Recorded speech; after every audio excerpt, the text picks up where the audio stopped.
234 million years ago, the world was dying of thirst. For ages, the heart of the supercontinent had been a fortress of drought, ruled not by dinosaurs, but by the armored cousins of crocodiles. And deep beneath the Western Ocean, a clock had just begun to count down. This is the story of a reign, one that would not topple the kings with a single blow, but would quietly rewrite the rules of the world until the ground itself belonged to the small. The question is not who won. The question is how. Picture a world where the rain had forgotten how to fall. At the center of the supercontinent Pangaea, 1,000 miles from any sea, the air was a wall, hot, dry, unmoving. Moisture simply never reached this deep inland. For millions of years, this was a land of red dust and baked stone, where the ground split like the glaze on old pottery. But a harsh world is not an empty one. Around the shrinking waterholes gathered a whole community. Herds of dicynodonts, barrel-bodied plant eaters with turtle-like beaks, distant cousins of mammals, small, sharp-toothed cynodonts darting between them, and beaked rhynchosaurs, grubbing for roots in the dust. This was a working world, balanced and very old. It had no idea how fragile that balance really was. This was not the age of dinosaurs. The rulers here were the crurotarsans, ancient relatives of crocodiles. Among them walked Saurosuchus, 7 meters of muscle and armored hide, standing tall on 4 straight legs. It was the apex of its world, and it looked the part. The dinosaurs were here too, but only as small, quick shadows at the edges of the kingdom, a minor caste waiting in the wings. No one would have bet on them. Saurosuchus was built for one world, hot, dry, and stable. Everything about it, its unhurried metabolism, its heavy armor, its patient ambush, was a perfect answer to the desert. It had no way of knowing that the desert was about to end, that the very traits that made it a king were about to become a weight around its neck. Beneath the ocean, the clock kept counting.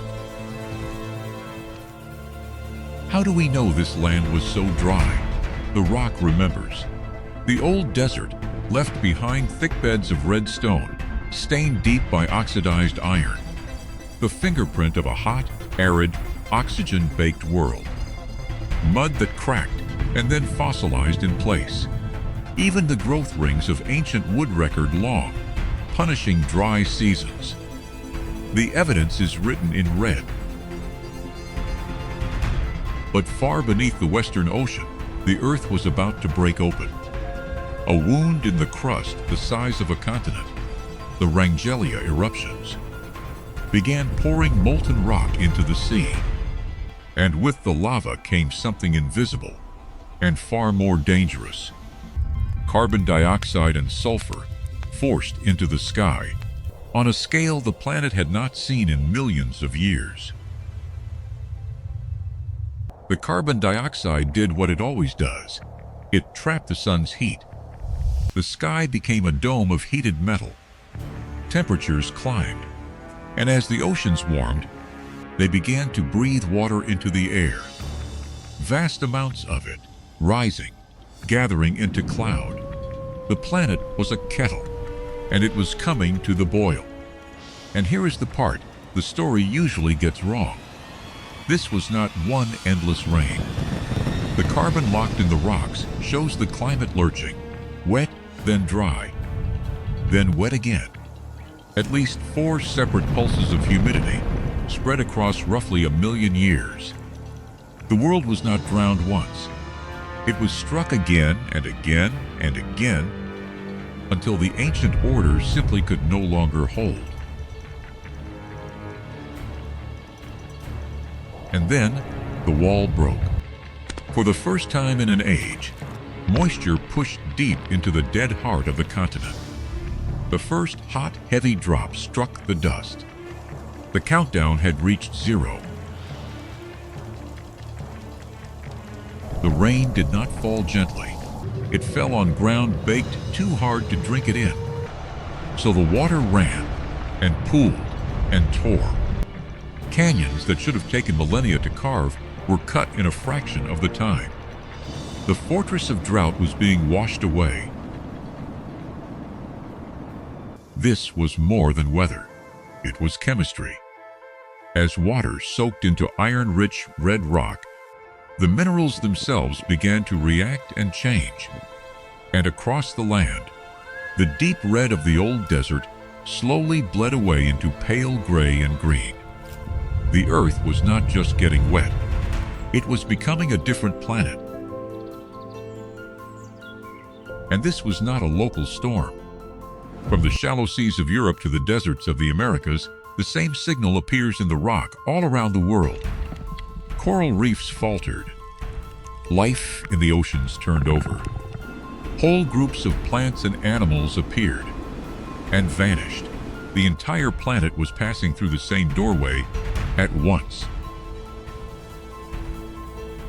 When the rains finally settled, the world they left behind was unrecognizable. The endless desert was gone. In its place stood river valleys and forests, dicroidium seed ferns, and conifers reaching 40 meters toward the light. And the creature that thrived here first was not a dinosaur. It was Hyperodapedon, a squat, beaked reptile whose jaws worked like a pair of shearing blades, perfect for slicing the tough new plants.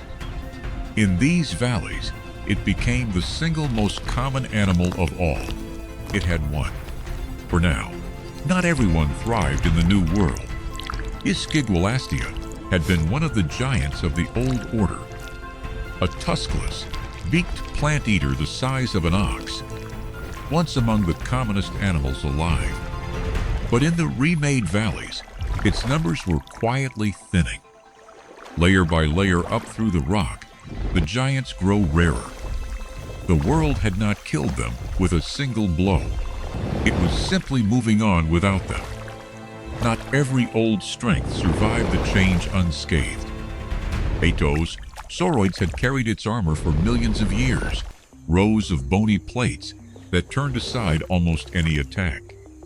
In the old desert, that armor was a fortress. But fortresses are heavy.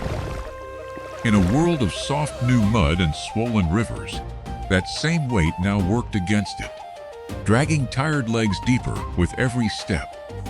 The very design that had kept it safe for so long now gave it nowhere fast enough to run. But the very jaw that made Hyperodapedon a champion carried a hidden price. Its teeth did not grow back. Feeding day after day on the toughest vegetation of the New World, they wore down, flattened, ground away, until the oldest animals were chewing bone against bone. The tool that let them conquer the remade world also set a limit on every single life. And within a few million years, that limit would close over the whole dynasty. The Dinosaurs vanished from the earth entirely. The specialists had risen on the rain, and on the rain's new world, they would fall. While the specialists rose and fell, something quieter was unfolding at the margins. The dinosaurs, those small shadows from the old desert, were built differently, flexible, fast, able to eat almost anything, breathing through an efficient, one-way system that thrived in an unstable world. They were not perfect for any single environment. They were built for a world that refused to stop changing, and the footprints keep the score. Before the crisis, dinosaur tracks are almost absent from the record. In the millions of years that follow, they climb to nearly half of all prints, and later to more than 2/3. The margins were becoming the center. And the dinosaurs were already experimenting.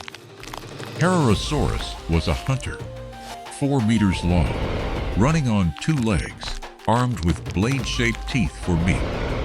Beside it lived Eoraptor, barely the size of a dog, with a mixed set of teeth that let it eat almost anything. Two different bets on the same idea. Be quick, be flexible. Take whatever a shifting world offers. In a stable world, that flexibility is wasted. In a chaotic one, it is everything. The rain did not crown the dinosaurs. It did something slower and stranger. It shattered the stable old world the kings had mastered and built a chaotic new one that rewarded the adaptable over the perfected. The crurotarsan kings would still rule for ages yet. The true age of dinosaurs was a long way off.